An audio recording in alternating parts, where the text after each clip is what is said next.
இப்போது ஃபுட்லாம் வந்து ரிவ்யூ பண்ணுறீங்க, வ்ளாக்ஸ் பண்ணுறீங்கன்னா, நிறைய ரெஸ்டாரண்ட் போவீங்க, நிறைய ஃபுட் வெரைட்டிஸ் பார்ப்பீங்க. அவ்வளோத்தையும் நீங்கள் சாப்பிட்ருவீங்களா? அது இனிஷியல் டைம்லாம் இருந்துச்சுங்க. கம்ப்ளீட்டாக சாப்பிட்றதா? நான் இன்னொரு விஷயம் சொல்லிட்டே ஆரம்பிக்கிறேன்.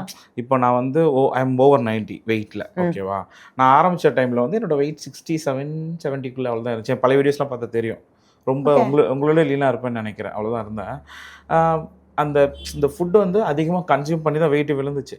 அந்த இனிஷியல் டைமில் இந்த மாதிரி டேஸ்ட் மாதிரி ஆக்ட் பண்ணணும் அப்படின்லாம் தோணும். பண்ணால் ஜென்யூனாக பண்ணணும்டா, உண்மை, நியாயம் நியாயம் அப்படின்னு பண்ணிக்கலாம். என்ன பண்ணோம், ஒரு வாட்டி டேஸ்ட் பண்ணுறது போல ஒரு 3-4 வாட்டி டேஸ்ட் பண்ணுவோம்.